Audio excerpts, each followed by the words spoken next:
Hello, everyone. Nika here, the Daily Neuro Nuggets. So thank you, before we get started, to everybody. Thank you to all of the YouTube family here. I'm feeling much better, guys. So many of you guys were worried about me, and it just made me feel so special and so loved. So here we are, back at it. Actually, this weekend, I was back at it. I went back to work. So we need to talk about what I predicted would happen.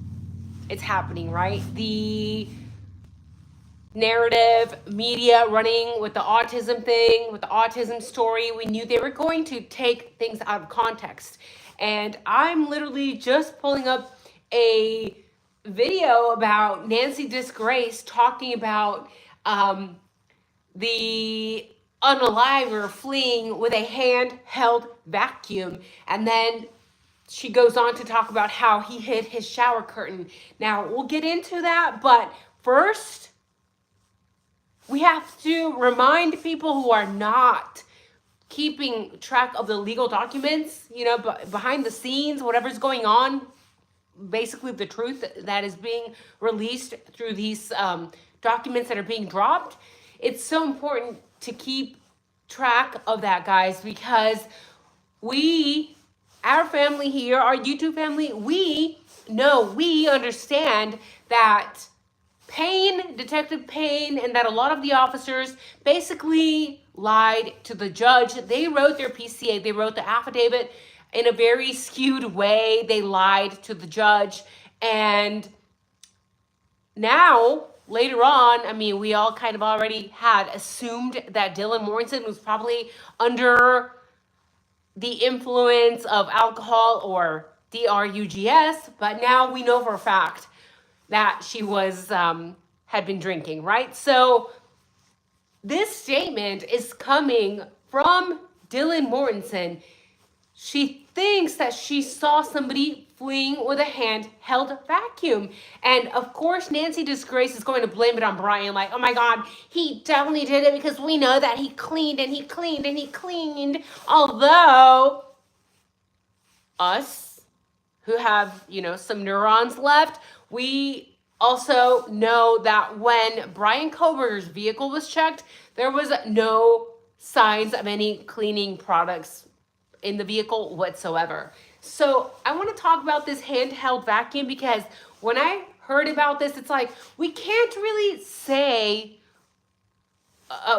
trust anything that came out of Dylan Morrison's mouth. But we know that Nancy Disgrace is going to side with the narrative because that gets more clicks, that gets more views, in a way that's intelligent. If I was here for the money, if I wanted to really grow the channel, that's what I would do. I would say that Kohberger fled with a handheld vacuum. So I understand why she's doing it. I understand the psychology of why people lie or side with comments made by Dylan Morrison, who was under the influence. I understand why people do that. But at the same time, it's like, she was drunk, bro.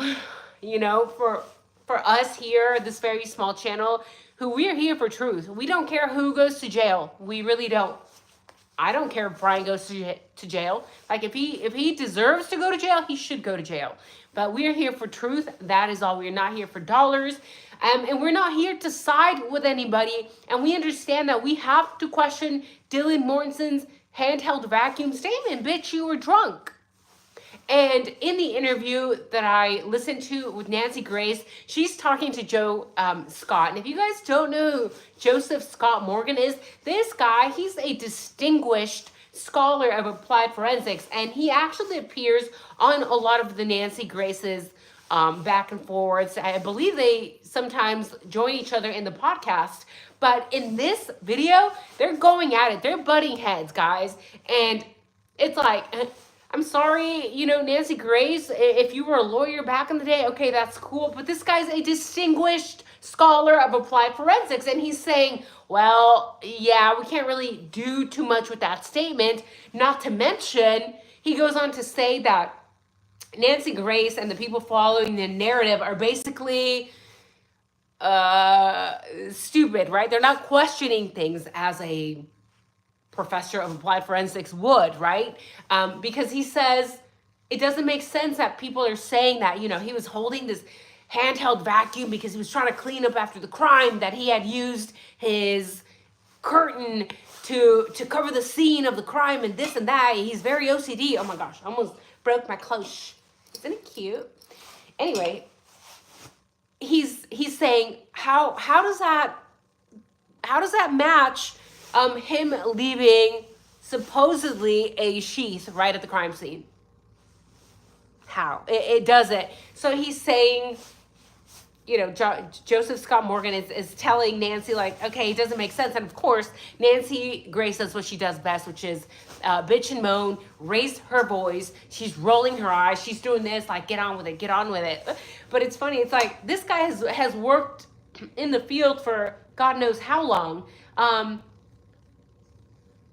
Says to this day, Joseph Scott Morgan remains one of less than 200 people nationwide to attain fellow status through the American Board of Medical Legal Death Investigators. Morgan is considered one of the leading experts on the coroner system in the U.S.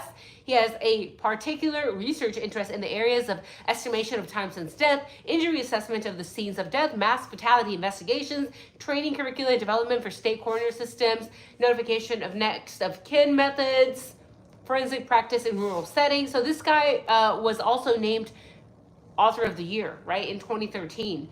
So I think he knows a little bit about what he's talking about. Now, let's get into the whole 4chan thing, because I will never forget the 4chan theories and how a lot of what was said in the early days was true. Now we find out it's true. It's like, how did they know?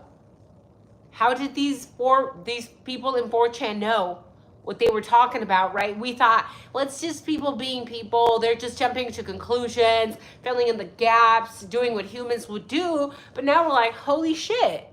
Turns out that a lot of that was true. So now that we have heard this statement from Dylan Mortensen saying that, you know, she thinks she saw someone running away with a handheld vacuum, I'm like, wait a minute, because I've heard this shit before.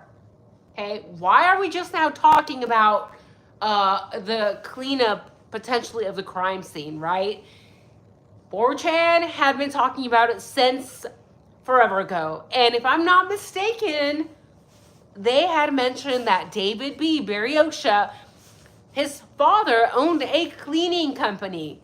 This same theory in 4chan mentioned that the bodies had basically been framed, right? That the time of passing of the victims actually had taken place much sooner than we were being told. And that also kind of makes sense, right? Because in the very early days, we heard a lot of the parents of the victims saying that, like, wasn't it like 2 a.m. or 3 a.m. was the darkest hour? But then the cops are telling us, no, the crime actually took place much later, right?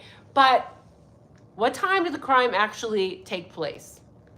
And if we're going to go with the 4chan theory, well, it kind of magically happens to fit this person fleeing away with a handheld vacuum. It kind of fits the statement that Dylan Mortensen allegedly made to the police. And if it is true, can you imagine if that theory would be true, by the way? If it's true that David B's father has a cleaning company and that the bodies were staged, then that would mean that there would be plenty of time for cleanup, right? There would be plenty of time to clean up a crime scene, especially because now we know that there were other men at the crime scene, right? I've talked about in the last couple lives, guys. If you guys haven't watched them, please go watch them. There were DNA matches to other brothers. If I'm not mistaken, it was like 4 brothers, right? Dan says it was about 2:09 a.m., a very dark hour. Exactly. So if 2:09 a.m. was a dark hour, and Dylan Mortensen happened to see somebody fleeing at, 4 a.m., maybe she just was watching the cleaning company leave. And again, I don't know. This is just a theory that was mentioned in 4chan 2.5 years ago. And I wanted to remind you guys, because so much of what has been mentioned there had been mentioned there 2.5 years ago is now turning out as true. So I'm just wondering, is it possible that this is true? And I'm thankful that we have people like Joseph Scott Morgan going on to people like Nancy Grace, right? And say, you know what, Nancy, you're contradicting yourself. Was this man OCD? Was he or was he not? Because you're saying he's OCD, that he's running away with a handheld vacuum cleaner, but then you're saying that he's not OCD because he's not even carrying something around his waist to hold the sheath in? Contradictions, right? And as I predicted also that people were going to run with the Brian Kohberger's trying to get out of the crime, he's trying to get out of the DP, he's trying to get out of jail, and he's trying to blame all this on autism, when we already knew that that's not what is actually happening, right? He's probably not even involved in this crime. He's innocent until proven guilty. And being autistic, I predicted, guys, also that he was probably autistic, like same 2.5 years ago. And I know, I understand I'm biased because I do have a master's degree in psychology 4.0. And I said, look, I'm not his psychologist, but he's probably autistic. And the fact that he is autistic, if he wanted to share that, you know, at trial, and now we have the legal documentation, well, it could impact how the jury perceives him, right? Because a lot of people now who, let's be honest, most people do not understand psychology. Most people do not understand neurodevelopmental disorders such as autism. And they may understand it from, like, they watched a short YouTube clip or something, but they actually don't understand it, because when they see Brian Kohberger sitting in court, maybe smiling with his lawyers, maybe being, you know, Brian Kohberger is kind of a little socially awkward, or even Nancy Grace, when Brian Kohberger was pulled over, when he did that weird stop, you know, at the intersection, Nancy was like, oh my God, that is a face of a killer. Those are the eyes of a killer. And it's like, I was just thinking, he's probably just autistic, honestly. Like, I mean, to me, that's what I see immediately. And again, of course, I have a different perspective because I do work in the field of psychology. I do have degrees in the field of psychology versus a person who doesn't. Most people don't have a master's degree in psychology. So when they see a person acting weird or like rock, even me, like I sometimes kind of rock back and forth here. They're like, oh my God, Nika, what are you doing? You're rocking back and forth. She must be on drugs. That is not typical ADHD. They don't understand, you know, and I don't blame them, but it's so important that if he does have autism, if he is on the spectrum, that the world understands, because that changes how we perceive him. Now, Nancy can maybe say, well, okay, that explains why he's being a little quirky, a little weird. Maybe that's why he doesn't know the social cues. Maybe that's why he stares super hard at the cops. Maybe that's why he's slightly OCD when he's questioning those police officers and those interactions, right? Because a lot of people on the spectrum tend to kind of be slightly OCD, slightly anxious as well. And they're trying to understand, like, okay, well, what did I do wrong? Whereas a neurotypical, aka normal person, would just be like, oh my God, it's the police, just be normal. And they would just be like, yeah, I'm sorry, sir, I'm sorry for speeding, or whatever, right? That would be the typical person. Whereas a neurodivergent person wants to understand, like, okay, what did I do wrong? And how, like, well, what should I do? And we see him doing that. We see him having that, what would be perceived as awkward social interaction by the majority of people. Because again, most neurotypicals, aka normal people, I hate that, normal people, wouldn't do that. They're not gonna sit there and question the cops to try to understand. They just kind of suck it up and, oh, I'm so sorry. But us people who are neurodivergent, we need to understand, okay, our brains are very objective.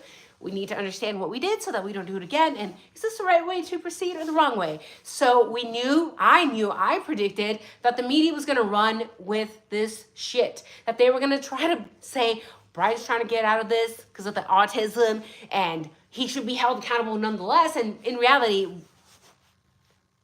Ann Taylor might just be putting that out there so that we understand, like, okay, look, he's a little different. He's neurodivergent.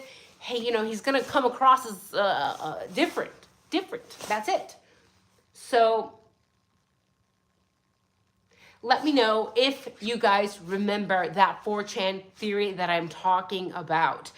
It was a very detailed theory. And now that we have this message, now that we have this Dylan mentioning a handheld vacuum, I'm like, okay, we can run with that theory, right? We could say, well, what if it was actually the cleaning crew that was mentioned 2.5 years ago? Did they come in and clean up post-crime? Did somebody have something handled? Yeah. Or we could also say Dylan Morrison doesn't know what the fuck she's talking about because she was under the influence, and everything she said should be discarded. Everything she said should be removed from the record. That's what I would personally do, right? If you're drunk, I'm sorry, but we can't believe what you said. And also, was she using anything else? Because I'm always, I try to be a realist, right? And let's be real, college kids, college girls are probably using more than just alcohol. So really, nothing that she said matters to me, right? You were using things, and she happened to tell the cops that she didn't know if it was a dream or not or what. It's like, I'm sorry, we should just have to discard that. We should have to discard everything she just said, right? But we have people like Nancy Grace siding with her saying, oh my gosh, Joseph Scott, I can't believe that you were tearing this witness's statement apart. It's like, well, she's not really a valid witness, is she now? Is she? And also, even if she did, say that, it's like, well, there are plenty of things that are shaped like a vacuum, a handheld vacuum. I don't know, maybe a weapon, maybe a K-bar, maybe, I don't know, 1,000 other things, right? Could have been anything. Or could have been nothing at all. Because again, she was under the influence. She didn't know if she was dreaming or not. So why are we still talking about Dylan? In that sense, why are we still assuming that her comments to the cops matter? Because in my opinion, they don't. And also, I wanted to talk about Mr. Kohberger firing his lawyer, right? Again, that's what the media is saying. He fired his lawyer. That is not a good sign. In fact, Nancy compared him to Michael Jackson. He's like, do you know who else fired his lawyer? Michael Jackson, that man. Just, It's like, first of all, we understand that Jay isn't going to be part of the team anymore because they're bringing in Becca Barlow, right? But we have to understand that this is quite common in these types of cases, because if Jay doesn't have the experience that Becca Barlow has, and we know this woman is highly experienced. In a couple lives that I made a few days ago, I went over her entire resume. It is fantastic. So if Jay does not have that experience, then it would make sense to replace Jay with somebody who has a better background in DNA and forensic analysis. Like, they're trying to turn it like he's firing his lawyer because, Jay must know something. Jay must know that this man is guilty, or Jay, for some reason, is not doing his job to the fullest. Therefore, Brian Kohberger fired him and got a new lawyer to be on his side. It's like, stop with this nonsense, right? And again, we have to, I guess I try to be understanding of Nancy Grace, that this is her only source of income, right? Like, that's how she makes her money. It's like lying, spewing, getting emotional reactions from people. She probably honestly doesn't believe half the shit she says. It's like, she's just trying to get clicks and rage bait and everything else. So I understand, if you're that type of person and that's what you want to do. Like I said myself, if I really wanted to grow this channel, I should actually start another channel just spewing out lies and nonsense, and you guys would see that channel would grow like 100 times faster than this one. I might do that actually as a social experiment. I might do that. I probably wouldn't do it on true crime though, because we know that at least for me, that wouldn't be the ethical thing to do. I couldn't ethically spew nonsense about for example, Kohberger, right? Because this could impact his actual life, right? But some people just don't have moral codes or ethics. And I'm not judging, I'm just saying we are all different in that sense, right? So I'm going to try to pull up the chat here. Oh my gosh, it's already 3:05. I do have to work, so I'm not going to be on here very long. But yeah, let's pull up the chat. How are you guys doing anyway? I hope you're healthy. Nika's nonsense channel. No, that'd be like too upfront, right? That'd be like too upfront. Like, it has to be something like deceiving. I don't know.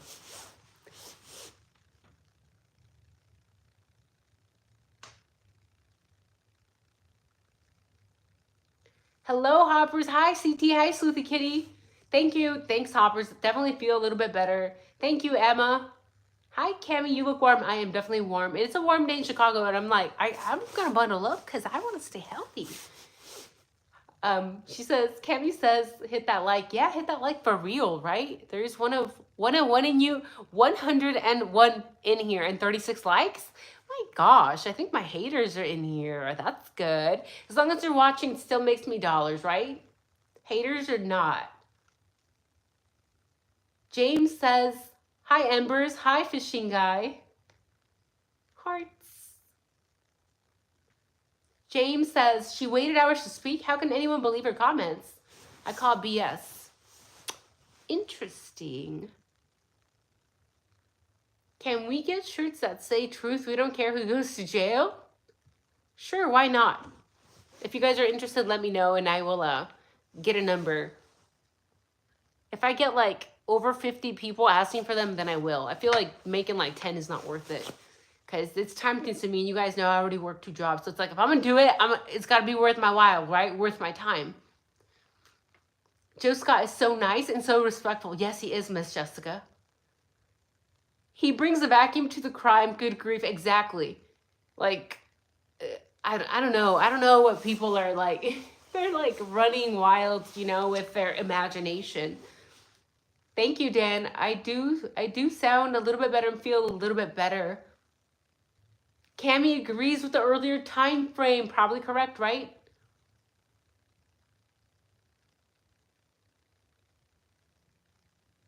Ooh, Miss Jessica says, I don't care what anyone says. You can't tell me that no one took a pic of the bodies being taken out in body bags. Don't give me the family privacy stuff.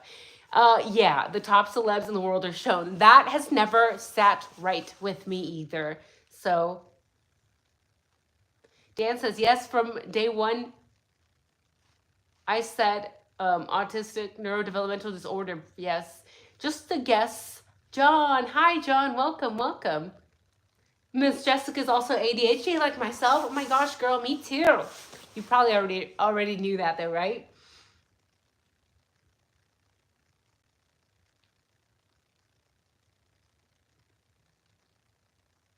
Dan says, Sister Amanda is an actress, slasher films, Idaho looking sets. Yeah, I remember that, but that doesn't really mean anything, actually. Taya, you caught your first live. Welcome, everyone. Welcome, Taya Moore. I'm convinced this trial is going to go their way, whatever we think. Do you mean the way of the state? Very likely, right? Especially after so much money and time has been spent on this trial or on this case already. Jay really sucks on purpose.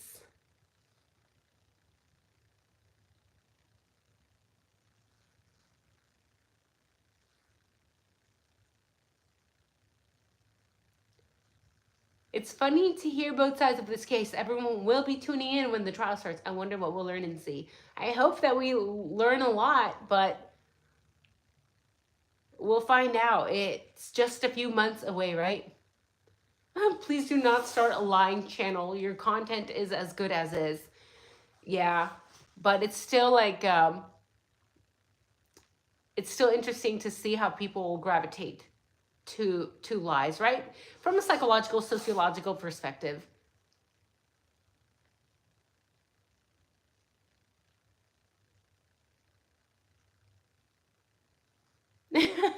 Too Fast for Fleas says, if anyone thought the time frame was tight with the vehicle leaving view at 4:07 and then appearing at 4:20 in another, wait until we add vacuum cleaning up in there. Geez, crazy theories. Exactly. It's like, okay, so was he there the few minutes? Because otherwise, if you are throwing the vacuum cleaning in there, it doesn't make sense. The time frame doesn't fit. But you know what does fit? The 4chan theory of the crime actually happening hours earlier, like around 2 a.m. And then the 4chan theory of some frat boy's father owning a cleanup crew. Just a theory. Either way, guys, thank you so much for joining me in the chat today. Thank you for joining me in this live. Make sure you leave a like, leave a message, and I wanted to thank everybody again for all the get well wishes. So I hope to see you guys soon, because there are some documents that I wanted to cover, and there's some comments that were made about Kaylee, specifically about Kaylee's insides hanging from a fan. Do you guys remember that? That was mentioned in 4chan, so I wanted to talk about that in the next video. If that's something that you were interested in hearing, let me know. Because if things actually got that messy, then I don't think that was done with a K-bar. And then that would make sense why we never found the weapon, right? Because it was probably not the weapon. And then that would make sense as to why whoever was involved could have potentially called a cleanup crew. But it's just a theory, so. Bye, guys. Have a wonderful evening. Take care. Stay warm.